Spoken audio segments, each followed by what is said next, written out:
Vejo como que o Bolt faz isso através da beleza, assim, como que a gente entrega de fato, como a gente muda a vida das pessoas através da beleza. O time atua exatamente nesse formato, de saber de fato quais são as métricas do produto em si que a gente atua em questão e etc. Quais são as principais oportunidades que a gente tem em termos de impacto que precisa ser gerado e propor, né, todo o caminho ali de descoberta e também de entrega de soluções que estejam de fato conectados a mover esses ponteiros e essas métricas que a gente acompanha. No Boticário é muito disso, assim, a gente não abre mão da nossa essência, que é de fato beleza. A gente entrega produtos de cosmético, fragrância e higiene. Então, no final das contas, a tecnologia ela se torna algo habilitador para que a gente consiga fazer o nosso melhor ainda sem abrir mão da nossa essência como marca e como produto, que é atuar no mercado de beleza. Olá pessoal, tudo bem? Gilmar Gumiar, estamos em mais uma gravação do Tuya Design Talks. O Tuya Design Talks é um podcast que vai falar da integração de design e UX com as outras áreas de negócio. Nessa segunda temporada, a gente está entrevistando líderes de design para contar sobre o dia a dia nas suas empresas. A Tuya é uma consultoria de pesquisa e design situada aqui em São Paulo. E hoje a nossa conversa vai ser com o Douglas Joaquim, ele é Head de Design no Grupo Boticário, e a gente vai conversar sobre design no mercado de beleza. Então, seja muito bem-vindo, Douglas. Obrigado, Gilmar. Prazer estar aqui com você, falar sobre um tema que eu gosto tanto, que é a nossa disciplina de design. Muito bom. Espero que seja um episódio bom aí. Você conte um pouquinho da sua experiência e também um pouco sobre a sua atuação no Grupo Boticário, né? Claro, claro, conta comigo. Estou aqui disposto a responder tudo que eu puder sobre o tema. Muito bom. Douglas, eu vou pedir para você começar se apresentando para os ouvintes, né? Legal. Bom, eu sou Douglas, né, como o Gilmar falou, mais conhecido como Doug internamente na empresa. Sou paulista de 41 anos, moro hoje em Santa Catarina, sou pai do Dom e da Lala e companheiro da Grace já há 5 anos. Comecei minha carreira em design, com design de serviços. Eu trabalhei muito tempo numa grande rede de academias em que naturalmente eu consegui colocar processos de melhoria do dia a dia, da jornada dos usuários dentro das academias em si, e também de quem trabalhava, né? Antes mesmo de vir um processo de digitalização das etapas da jornada, então era muito centrado em processos de service design. Depois eu me especializei em design thinking e na parte de design estratégico, né? Com foco em inovação, design e estratégia. E aí passei a fazer parte de liderança, de time de tecnologia, construindo melhores experiências, até que a gente entrou num processo de digitalização natural das etapas da jornada em si, e aí eu fui trabalhar em outros mercados, trabalhei em uma PropTech em São Paulo também, então entregava ferramentas para imobiliárias, para o mercado imobiliário. Trabalhei também numa startup de nutrição, com foco em aquisição de novos clientes no aplicativo de nutrição, e liderei algumas frentes lá junto com o time de inovação e produto e tecnologia. Trabalhei também numa EdTech, então a gente entregava plataformas para venda e gestão de cursos online das principais universidades do país. Então, essa foi uma experiência recente, até que eu entrei para o Grupo Boticário e lidero uma das estruturas do time de design que a gente tem lá. Muito bom. E como foi sua formação acadêmica? Foi bem diferente, né? Eu fiz uma trilha não convencional, né? Eu acho que a maior parte das pessoas que atuam com design estudaram design gráfico, ou design de produto, ou engenharia de produto, e depois seguiram ali nas ramificações do design.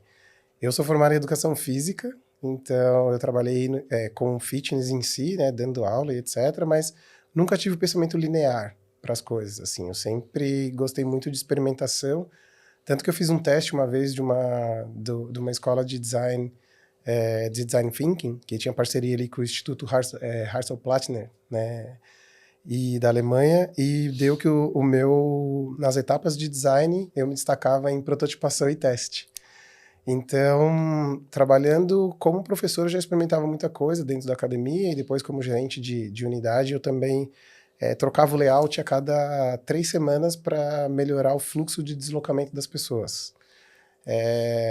Entendia que quanto tempo em média as pessoas levavam para conseguir completar suas atividades quando estavam naquele ambiente. Então, eu experimentava de tudo, assim, para tentar melhorar esses indicadores, e ali eu fui buscar conhecimento que me ajudasse a ter um pouco mais de estrutura, né, para o meu pensamento, para que ele continuasse não linear, mas que eu tivesse embasamento técnico de onde vinha tudo aquilo. Foi aí que eu estudei Design Thinking numa escola de design em São Paulo, isso em 2008, mais ou menos. As primeiras, acho que eu fui a segunda turma de Design Thinking no Brasil, foi a que eu fiz. Depois eu fiz especialização em Service Design, e aí eu fiz uma pós-graduação em Inovação, Design e Estratégia, que aí para mim abriu um mar de oportunidades, assim, porque pegou tudo aquilo que eu já gostava do processo de design convencional, mas ajudou a trazer isso para o ambiente de negócio. Como que aquilo se materializava em entregas de resultados que contribuísse para o negócio, né? Que não fosse só centrado em melhorar a experiência do usuário, mas que também estivesse conectado em gerar algum benefício em valor financeiro para o negócio também. Aquela questão que a gente sempre coloca, né? Principalmente ultimamente, depois da pandemia, como o design entrega valor para o negócio, né? Acho que o histórico natural a gente veio da arte, né? Então acho que é normal você ter um apego, uma conexão com desenho, com arquitetura, com arte em si, artes plásticas. Naturalmente o design foi formado a partir dessas disciplinas, assim, dessas ciências. Mas conforme a gente foi evoluindo como disciplina, a gente foi se inserindo cada vez mais no contexto das grandes empresas e fazendo parte da estrutura dos times de tecnologia, naturalmente, principalmente a liderança teve que começar a adquirir skills de negócio, né? Então, acho que teve até um outro convidado seu que eu assisti, que ele trouxe uma frase que, para mim, representa muito da forma com que eu vejo também, que é quanto mais parte da organização e quanto mais próximo da estratégia você está, não necessariamente você está falando sobre design, você está falando sobre negócio. Então, o segredo é como você, como líder, desdobra para o time as ambições do negócio e iniciativas que o design em si consiga atuar, impactar e contribuir com a entrega de bons resultados para o todo, né? Sim. E sua carreira, ela também acabou sendo bem diversa até chegar aqui no Grupo Boticário hoje, né? Como Head de Design. Como foi? É, acho que é assim, né, Gilmar? Tem coisas que a gente aprende processos. E aí, eu costumo dizer que quando você tem um processo muito maduro e claro na sua cabeça, não importa o segmento que você vai atuar, desde que você use a mesma estrutura de processos e entenda como que aquilo traga bons resultados, né? Acho que eu tive uma conexão natural com a atividade física e esporte. Eu vim da, da atividade em física em si, como formação original, né? Mas eu tinha muito mais o propósito de mudar a vida das pessoas através da atividade física. E então, durante muito tempo eu consegui fazer isso, quando eu estava nesse mercado. Mas quando eu percebi que tinha oportunidade de continuar mudando a vida das pessoas, só que em outros mercados, era muito mais sobre como eu aplicava um processo que eu tinha aprendido e tinha acumulado a partir de repertório técnico, de conhecimento e de experiências frustradas também, né, de coisas que não deram tão certo assim, mas que geraram aprendizado para outros mercados. E aí eu fui aproveitando algumas oportunidades que me surgiram. Então acho que quando eu fui trabalhar numa PropTech foi por acaso até. Eu fui fazer um talks falando sobre propósito de vida e carreira, justamente de como eu tinha migrado de carreira de um cenário, né, de saúde ali, health tech, né, trabalhar num cenário mais pautado longe de tecnologia e entrar no mercado de tecnologia. As pessoas gostaram do meu talks e gostaram do meu perfil, me chamaram para participar de um processo seletivo e eu entrei e fiquei um tempo lá liderando o time de design, inclusive. Então, acho que é muito disso, né? Como que você se apropria do processo que a disciplina traz para gente de interesse genuíno pelas pessoas, de estruturar as necessidades delas em oportunidades, transformar aquelas oportunidades em possíveis soluções, validar aquelas soluções e entender o resultado que aquilo traz para o negócio e colocar para rodar. Acho que esse processo ele acaba abrangindo sua capacidade de alcance independente do mercado que você atue, né? Sim. E você pode contar um pouco o que é o Grupo Boticário para os nossos ouvintes? Sim, o Grupo Boticário foi fundado em 1977. Hoje é o maior grupo de beleza, né? Se não me engano, da América Latina até. Está presente em mais de 50 países. Então, a gente atua numa categoria chamada CFT, que é a categoria de cosméticos, fragrâncias e higiene. Então, é formado por uma casa de marcas, né? Então, a gente tem a marca própria Boticário, mas também tem a marca Eudora, tem a Vult, tem a Quem Disse Berenice, e tem mais de 4 mil lojas espalhadas por todo o país. Assim. Então, hoje, de fato, a gente tem uma capacidade de alcance não só através das lojas próprias, a gente tem outros canais de vendas que são os canais digitais, então eu estou falando do site, estou falando do aplicativo do próprio Boticário, assim como também uma força de vendas que é a venda direta, que é através do mercado de revenda. Né? Então, a gente também o grupo em si atua muito forte nesse mercado através das revendedoras e é algo que traz um alcance muito forte para a marca, né? O que eu quero dizer, imagina você chegar numa região onde talvez não tenha oportunidade de abrir uma loja, dependendo da estrutura local, mas provavelmente você vai ter uma revendedora perto de você que você possa fazer a compra de uns produtos das marcas do Boticário. Sim. É muito legal essa questão da revendedora, que a gente estava até comentando, né? Porque acaba sendo uma forma de empreendedorismo ali, né? E acaba sendo uma oportunidade para muitas pessoas que começam ali a vender para a vizinhança, vai aumentando. É muito bonita também essa forma, né? É, Que hoje teve que se adaptar para o online também, né? exatamente. Eu enxergo muito, desde o meu propósito pessoal, quando eu comecei lá a minha carreira profissional, né, que era mudar a vida das pessoas através de atividade física, hoje em dia eu vejo como que o Bolt faz isso através da beleza, assim, como que a gente entrega de fato, como a gente muda a vida das pessoas através da beleza, mas não de uma forma mais fútil falando, né, não simplesmente atrelado à estética, mas de fato envolver todo o ecossistema que gira em torno da beleza. E no caso das revendedoras que você mencionou, por exemplo, né, a gente entrega oportunidade de empreendedorismo para alguém que às vezes não tinha mais uma fonte de renda fixa e que não olhava para um horizonte em termos de mercado de trabalho ou até mesmo para alguém que se identificou com a oferta ali, né, do nosso modelo de atuação. Então, eu vejo muita gente entregando até acesso a coisas que essas pessoas talvez não viveriam se elas fossem buscar por si só, né? Através das ferramentas, através dos produtos digitais que a gente entrega, através da qualidade dos produtos, dos acessos que a gente traz para elas em relação a comprar um produto de primeira linha e poder revender isso com preço competitivo e ter uma fonte de renda que seja própria, né? Então, acho que realmente tem muita beleza em tudo isso, que não é só a estética, mas a beleza de todo o ecossistema ali, da forma que a gente atua e entrega isso para eles. Sim. E como você vê a evolução e a maturidade do design no Grupo Boticário hoje? Tá? O, Hoje a gente tem uma parceria muito forte com o time de tecnologia como um todo, né? A gente, na verdade, não é... A gente já está naquele processo de tríade, né? Então, a gente faz parte da tríade de liderança dos times de tech, que você tem sempre uma pessoa de produto, uma pessoa de tecnologia e uma pessoa de design. E a gente também vem atuando de uma forma cada vez mais data-driven. Então, a gente está muito próximo das tomadas de decisão embasado em dados. Então, a gente tem uma estrutura de métricas de acompanhamento de produtos e que não são métricas de responsabilidade de uma disciplina ou outra, são métricas do produto. Então, como o time de design se apropria dessas métricas para que as propostas de solução ou para que as evoluções que a gente venha a desenhar em relação às plataformas e aos produtos digitais que a gente atua estejam todos conectados à melhoria daquelas métricas centradas nos produtos como um todo. Então, esse para mim acho que é um dos maiores exemplos de maturidade que a gente conseguiu atingir no time dentro da estrutura de tecnologia como um todo, né? Sim. Porque para chegar nesse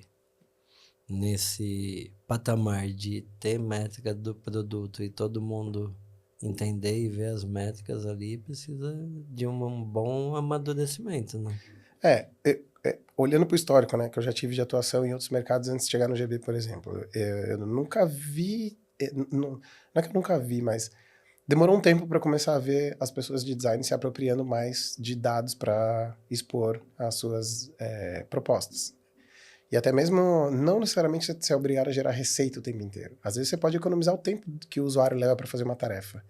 E a partir do momento, né, que é o famoso time to task, quando você reduz o tempo que ele leva para cumprir uma tarefa, você proporciona uma interação maior dele com a marca em outros momentos que você pode trazer, e não necessariamente numa tarefa operacional, seja, por exemplo, preenchendo um cadastro, né, um dado de cadastro, alguma coisa desse tipo. Então, a partir do momento que, independente do papel que tenha dentro da estrutura de design, mas as pessoas começam a perceber o valor que tem quando você traz esse tipo de coisa para embasar suas tomadas de decisão, suas provocações, e até mesmo para que lá na frente você use isso como métrica de sucesso das entregas que você fez, eu vejo que de fato a gente começa a ter ali uma estrutura madura e coesa. Hoje no GB eu vejo exatamente isso, né? Hoje o time atua exatamente nesse formato, de saber de fato quais são as métricas do produto em si que a gente atua em questão e etc.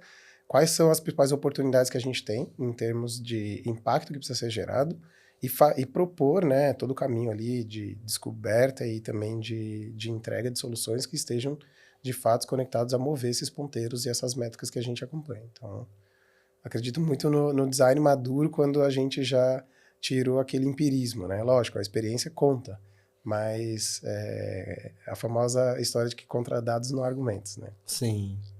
A experiência conta, mas ela pode ser muito da pessoa, né? Quando você tem dados e tem o histórico ali, são os dados que estão falando, né? Eu gosto... Para mim, a experiência, ela encurta tempo, Gilmar. Então, por exemplo, quando você é um designer mais experiente, você leva menos tempo para entender qual artefato é o ideal para aquela demanda que você vai atuar. Ou qual é a melhor ferramenta que você precisa aplicar para percorrer uma etapa no desafio que você está vivenciando. E para mim é aí que está o segredo, porque a partir dessa experiência, desse tempo mais curto, automaticamente você começa a entregar mais, porque a sua produtividade aumenta não só em volume de coisas que você entrega, mas na qualidade o que você entrega. E aí você usa exatamente isso, né? Você usa dados, você usa informação, e dados, muitas vezes a gente acha que é o número de receita gerado, né? Ou é o número de redução de custo. Não é, às vezes você tem dados de usuário, a gente faz pesquisa quant, a gente faz pesquisa quali. Então, como que você transforma o que você ouviu em teste de usabilidade ou numa entrevista de profundidade em dados e informação que você apoie para sua tomada de decisão. Então, acho que esse é a virada de chave da disciplina como um todo. Assim. Sim. Teve até um convidado que ele falou aqui que é do agro, que é um setor muito tradicional, né? E ele deu exemplo de eles conduziram pesquisa, acredito, quali quant, e daí ele estava dando um exemplo de como a entrevista começou a mudar, a despertar na liderança o interesse pelos dados, porque eles não tinham, e depois como as pesquisas e tudo mais começaram a mudar ali, impactar no roadmap dos produtos e impactar no negócio em si.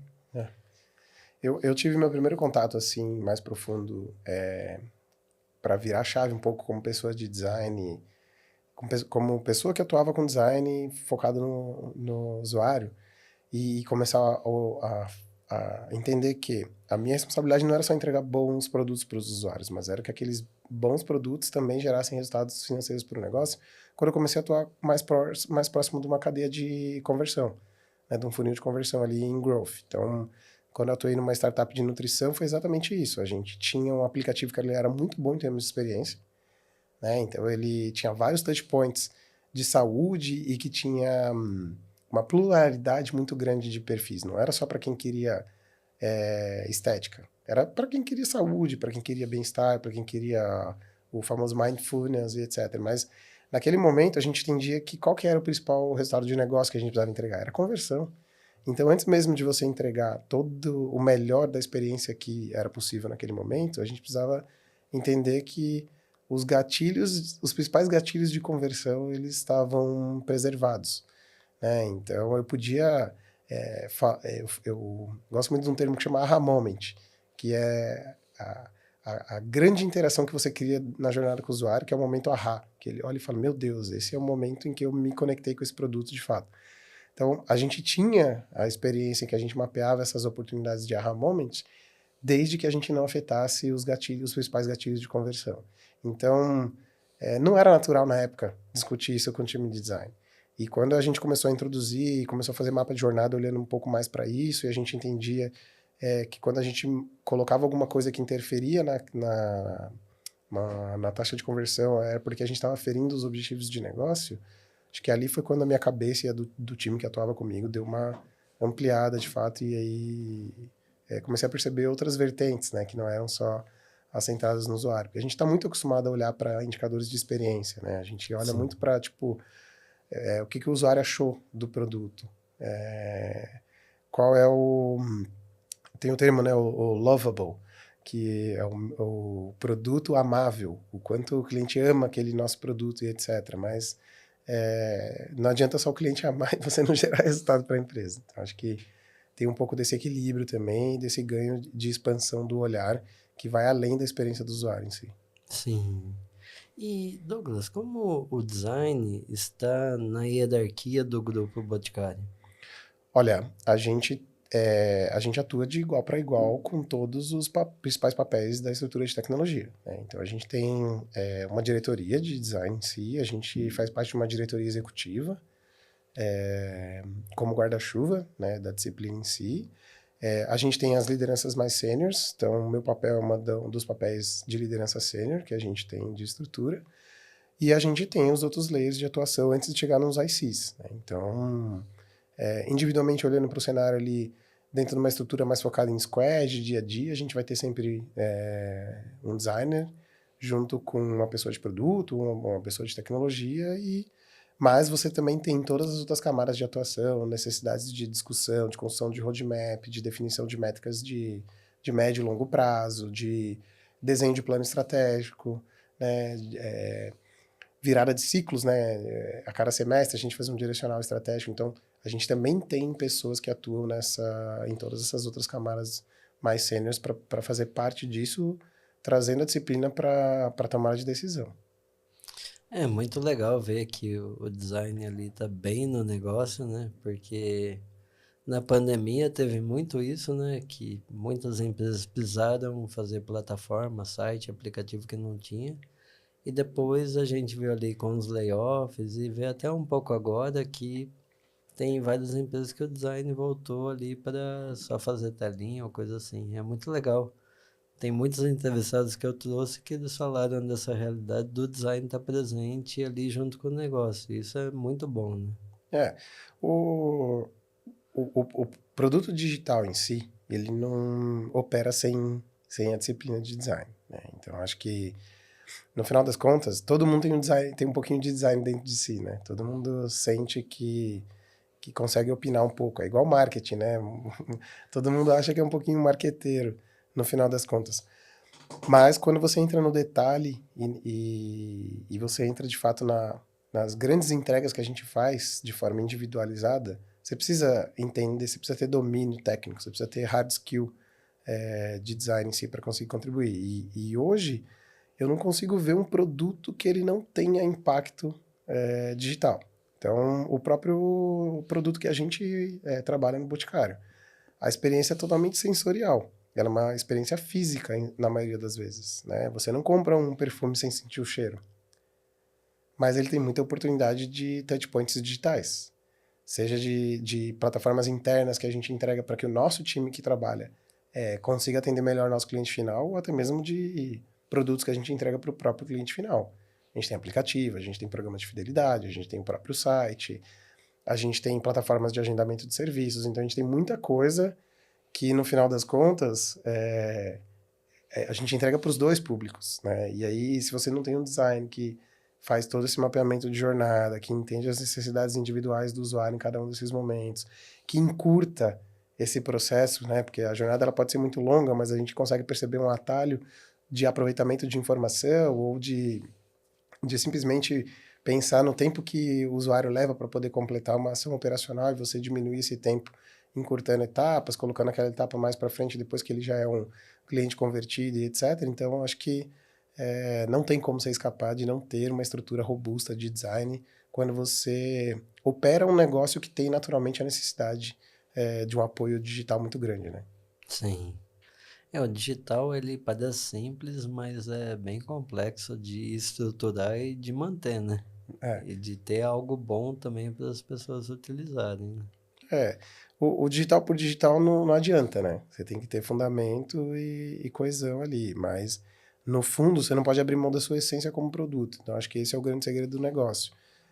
Se você pega empresas que não nasceram digitais, elas não vão se tornar digitais de uma hora para outra, né? Existem vários cases. A gente tem um baita case de varejo no Brasil que foi isso. Era uma empresa de varejo com loja física e mudou um pouco mais a entrega e focou mais no digital quando mudou até a presidência. Você tirou-se a presidência que era de uma pessoa de varejo, colocou uma pessoa de tech para presidir. Então, eu acho que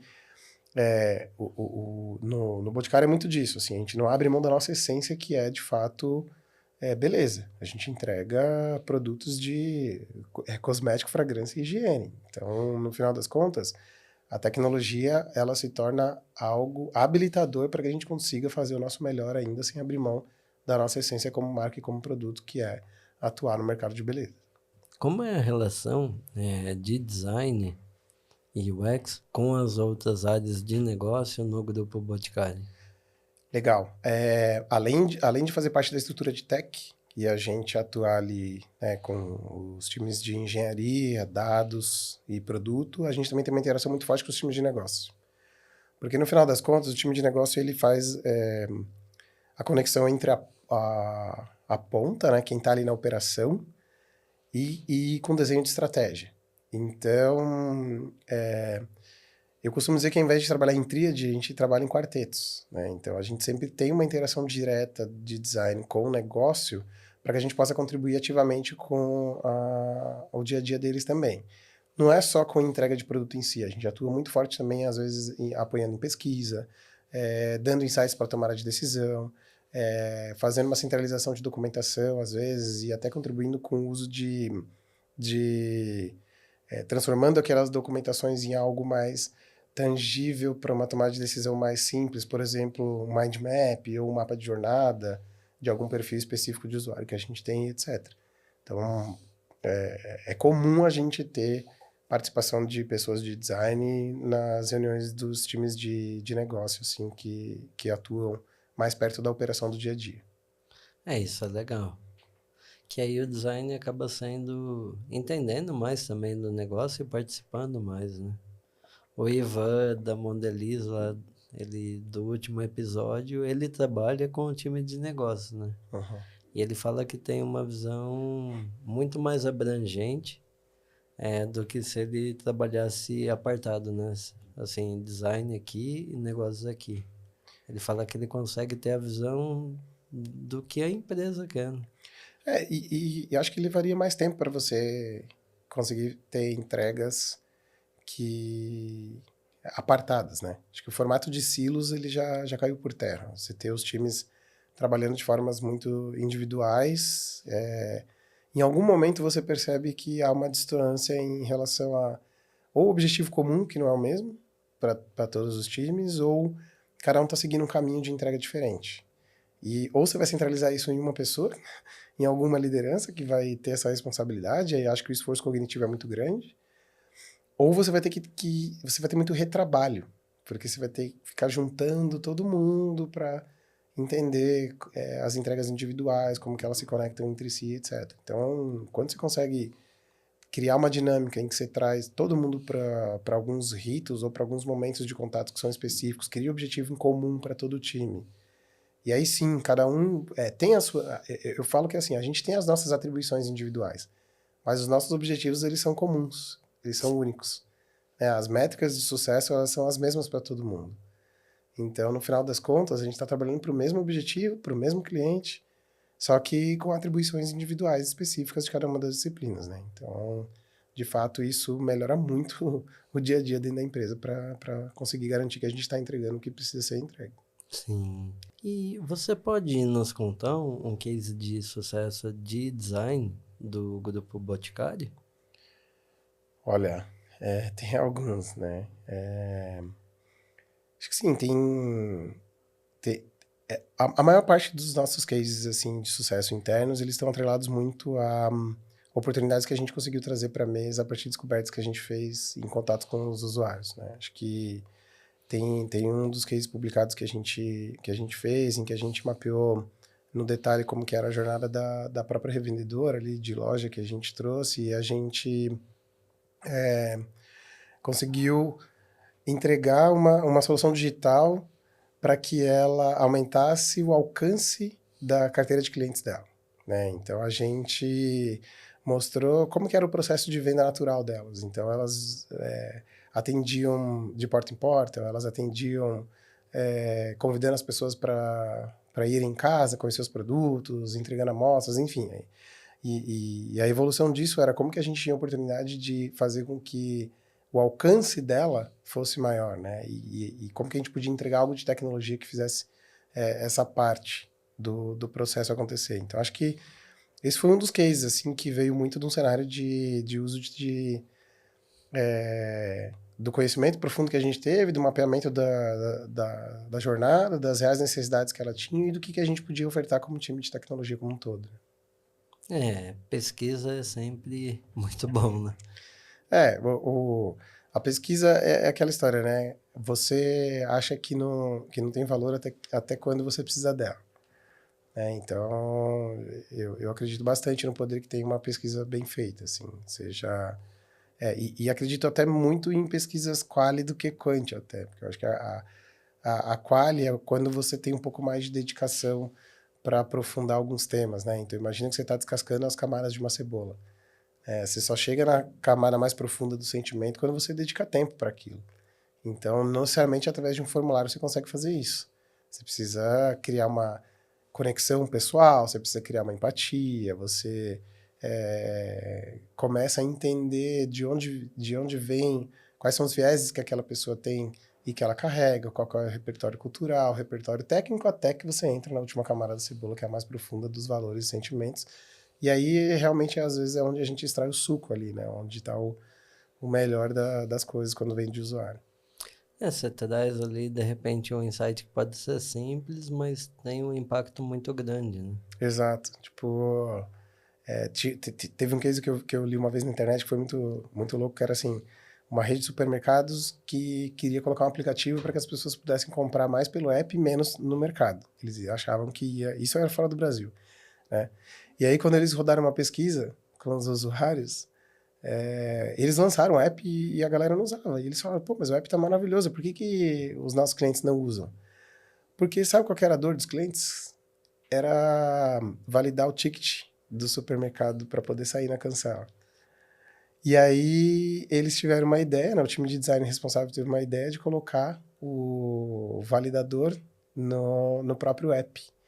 Eles dobraram o número de downloads depois do lançamento, né, do release dessa funcionalidade, e também começaram a vender pelo app, porque as pessoas baixavam primeiro com o interesse de resolver aquela grande dor que era a liberação do ticket da cancela, né? E não a compra, e por consequências acabavam comprando. Então, se eles não tivessem ido falar com os usuários, eles não iam entender de fato por que a galera queria usar um aplicativo que não era para fazer compra. A experiência de compra já era muito satisfatória fisicamente, presencialmente ali. Então, enfim, só fugindo um pouco do roteiro, mas trazendo um, um exemplo do que você provocou. Essa questão da pesquisa é legal, assim. A gente tem, na TUI, a gente fez um projeto de mapeamento de jornada para um cliente que eles lançaram o aplicativo não era baixado, não era utilizado. Eles imaginavam que o problema era design, e a gente fez o mapeamento de jornada para entender onde o aplicativo entrava na jornada e como o usuário ia usar o aplicativo. É uma franquia de intercâmbio e ela fez um aplicativo com gamificação, com recompensa, com rede social. Mas quando a pessoa vai viajar, ela já tem as redes sociais dela, ela não vai usar mais um aplicativo de rede social para colocar numa rede social que é pequena, de pessoas que ela não conhece. Ela não quer gamificação, ela quer serviço. É, E daí a gente mapeou a jornada ali e entendeu que, assim, ó, O aplicativo não é baixado porque ele não atende os objetivos que o usuário quer, né? Sim. Eu brinco, falo, tem uma frase que eu não lembro de quem é, mas que falava assim, você acha que você sabe o que o seu usuário precisa até que você escute o contrário dele, né? Então, basicamente é isso.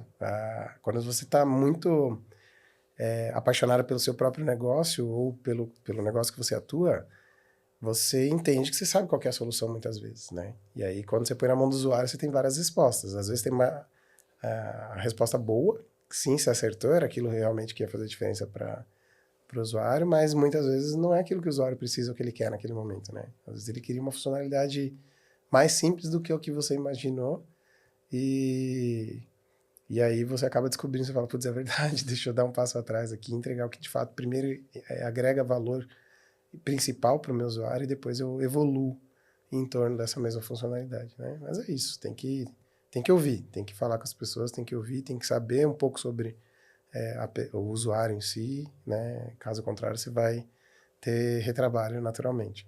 Sim. E como tem sido a aplicação e a utilização de inteligência artificial no grupo Boticário? É, a gente tem oportunidade como um todo de entender o que está acontecendo no mercado em si, né? Não só dentro do Boticário. Assim, acho que quando a gente olha para a inteligência artificial, é muito o cenário de o que está sendo ofertado versus o que eu posso extrair de bom daquilo. Então, hoje, a gente olha muito para um cenário de tirar esforços repetitivos e melhorar nossa produtividade individual a partir de itens que não afete, de fato, o compromisso que a gente tem como entrega, né? Então, por exemplo, você tem várias ferramentas hoje no mercado que te ajudam a fazer uma leitura, uma interpretação de agenda, uma leitura de documento, que te ajuda a consolidar informações que você tem soltas e espalhadas, né? Às vezes você tem, igual a gente está falando agora do cenário de pesquisa, você pode ter vários discoveries que foram feitos em momentos diferentes, mas que podem convergir para um documento único, um material só. Então, hoje, a gente olha muito para esse cenário, de como que a gente usa ferramentas de inteligência artificial que nos ajude com esse aspecto, né? E lógico, né? Também mirando oportunidades de melhoria ali, de entregas que a gente resolva dores do negócio como um todo. Tem uma ferramenta da Amazon que chama Amazon Bedrock, que a gente usou internamente, por uma dor interna que era a ficha de produto. Então, quando a gente fala muito sobre transparência, sustentabilidade, o grupo é reconhecido como uma das principais marcas que atua nesse mercado, né? Então, não só pelo segmento que a gente atua, mas também a forma que a gente se posiciona. A gente tem um instituto interno que de fato entrega ações assim de retorno para o meio ambiente, né? E aí uma das coisas que a gente tinha como dor era exatamente isso, que a gente trouxesse transparência e que permitisse acesso claro à ficha dos produtos para os nossos usuários. Mas é um trabalho muito moroso, é um trabalho muito operacional. Você precisa ter não só ingredientes, você precisa seguir regras, né, padrões de regulamentação e etc. E aí a Amazon trouxe para a gente uma das ferramentas, que é essa, e a gente se apropriou e a gente aplicou com 700 SKUs, se não me engano, né, que são 700 produtos diferentes ali, e foi um baita case de sucesso interno de como a gente resolveu uma dor operacional através de implementação de uso de IA.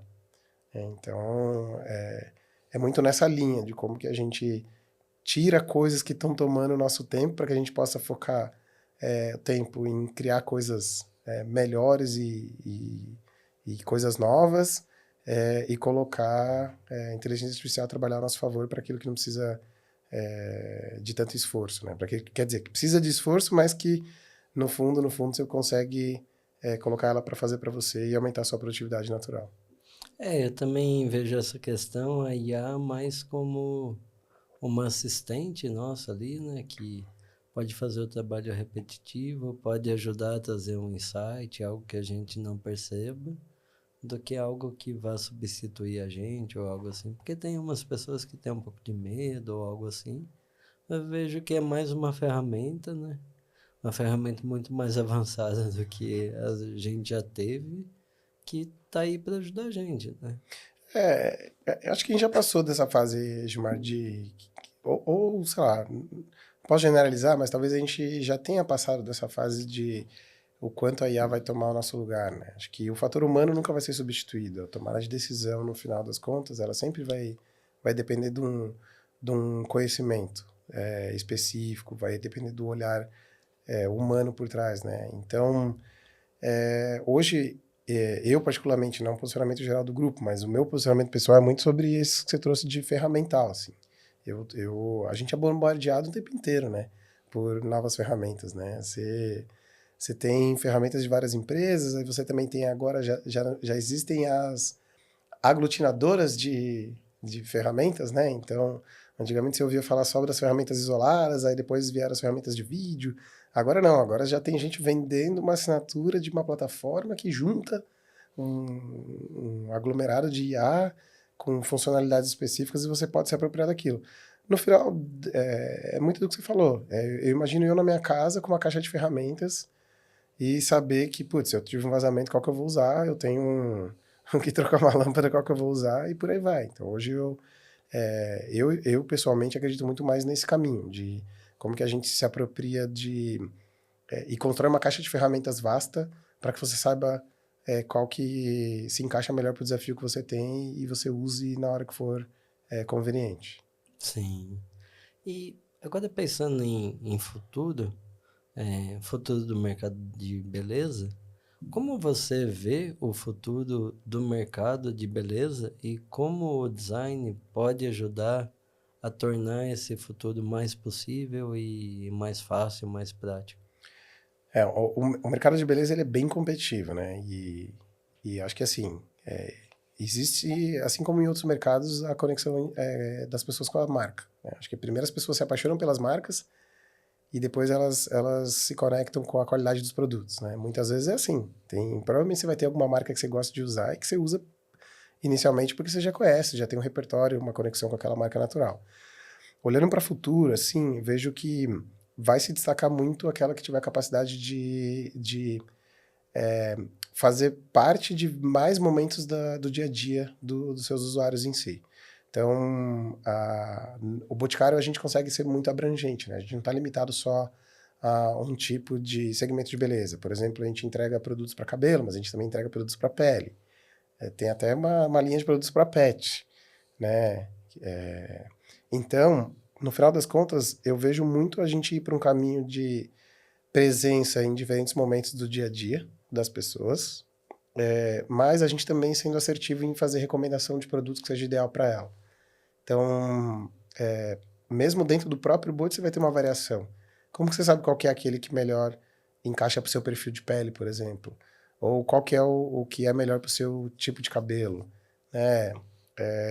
Então, a gente já tem que começar a entender que essa presença em diferentes momentos do dia a dia dos usuários vai se fazer, vai de fato se realizar se a gente entregar coisas que estão conectadas com as necessidades deles. Então, como que a gente mapeia as necessidades, recomenda, mas recomenda de forma assertiva e gera essa renovação do ciclo de compra, né? Que faz com que ele permaneça um cliente fiel, conectado à marca, etc.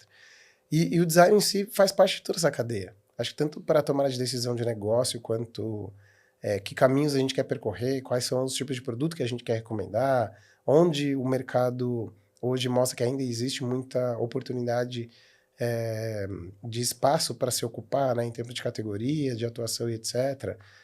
E o porquê disso, mas também em como que a gente constrói essa jornada de forma fluida, que ela não seja uma jornada engessada.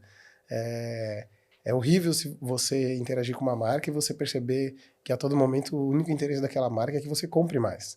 Então, como que a gente faz com que, de fato, essa jornada ela tenha um interesse que não é só na compra, né? A compra ela é a consequência, mas como que a gente, como time de design, consegue apoiar os times de negócio e a empresa em si para que a gente entregue através de uma jornada fluida coisas que são desejáveis pelos nossos clientes finais e naturalmente isso resulte em melhores resultados de compra e presença da nossa marca no dia a dia dos usuários, sabe?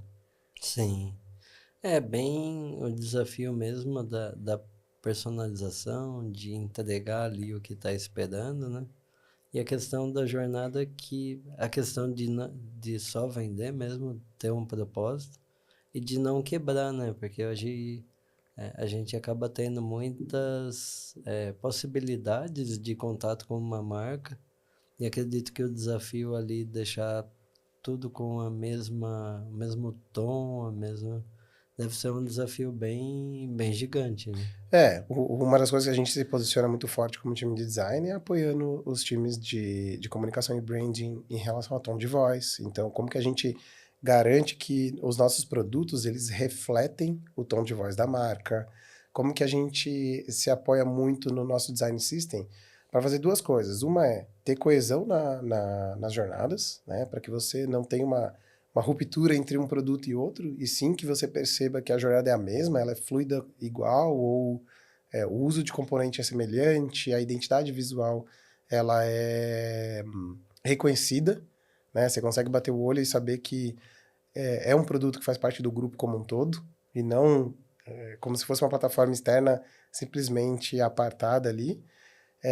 E também como que a gente escala, né? Como que a gente traz escalabilidade para os nossos produtos. Então, acho que hoje o time de design apoia muito forte nessas duas questões, tanto em manutenção do tom de voz, manutenção das características originais de marca, quanto em ter essa percepção de continuidade de jornada e escalabilidade dos nossos produtos. Isso eu vejo que é bem importante, né?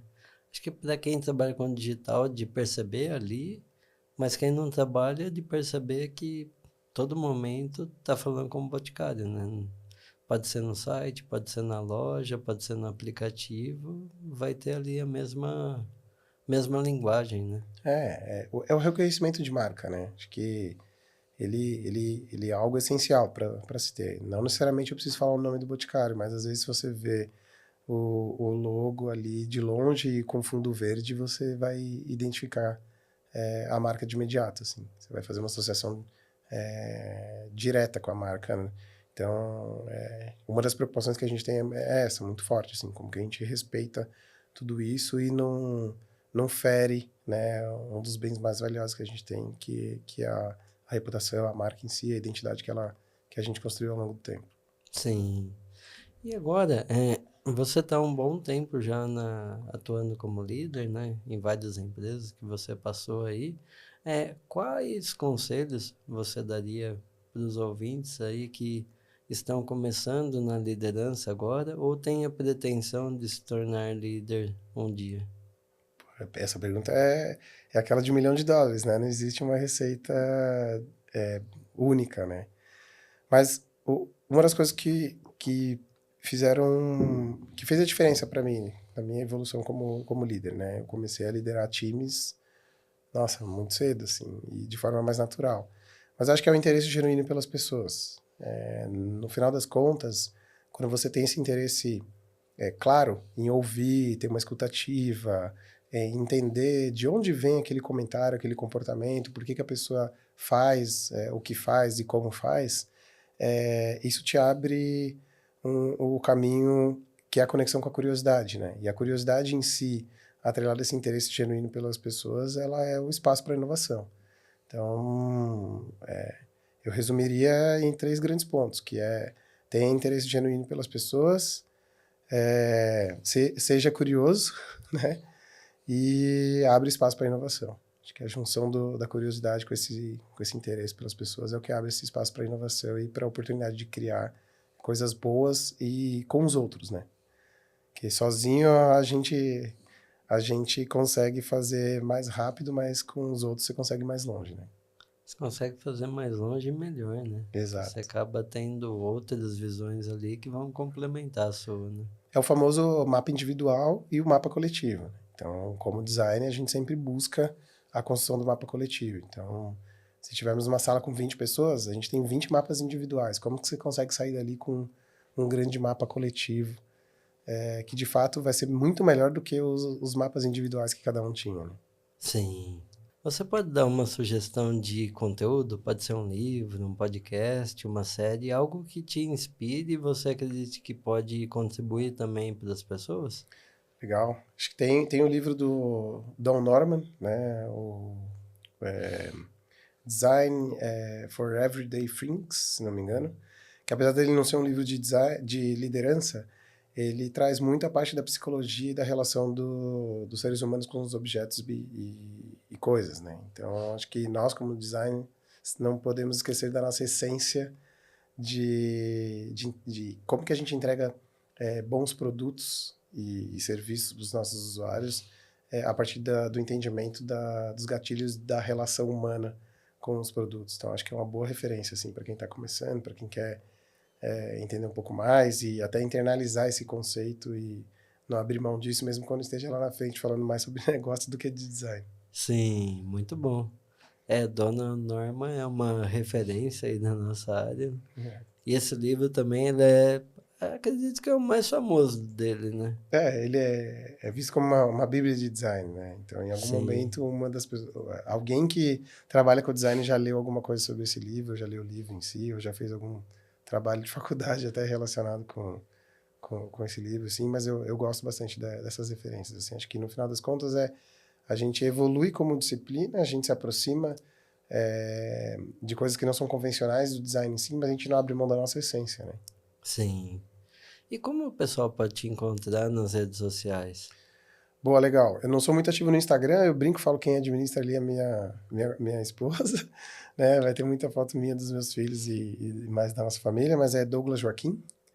E no LinkedIn também tá só como Douglas Joaquim. É muito fácil de me encontrar por ali, interagir, às vezes formar uma boa rede de conexão, né, Gilmar? Acho que isso Sim.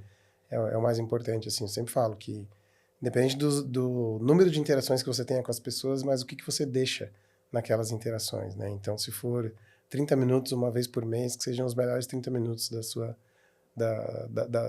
interação, né? E eu sempre gosto de fazer novas conexões, acho que isso é o que traz bastante oportunidade e visibilidade pra gente. Sim, muito bom.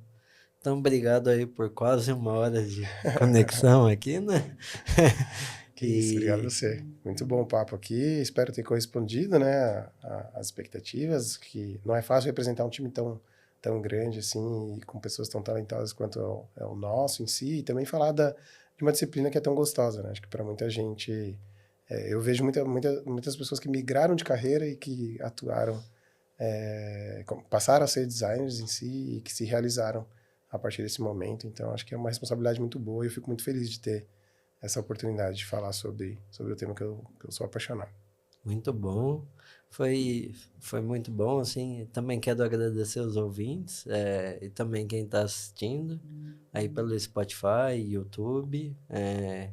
Quem quiser ver outros episódios, rever essa temporada, é só buscar o podcast nas plataformas de podcast e a Tuia nas redes sociais. Então, obrigado. A gente fechou essa série agora, foram 12 líderes de design Que legal. de empresas bem diferentes. E a ideia foi basicamente a gente mostrar como é o dia a dia do design, né? Porque tem muita gente que entra ou que trabalha mesmo e fica muito só em uma realidade. Uhum. O objetivo era a gente mostrar as diferentes atuações, tanto na Mondelez quanto no Boticário, FTD Educação, na Claro. Esse foi o objetivo e fechar assim com o Boticário, com você assim, foi muito legal. Muito obrigado. Então, que é isso. Eu que agradeço mais uma vez. Valeu mesmo, Gilmar. Obrigadão. Obrigado. Então, obrigado, pessoal, e até a próxima temporada.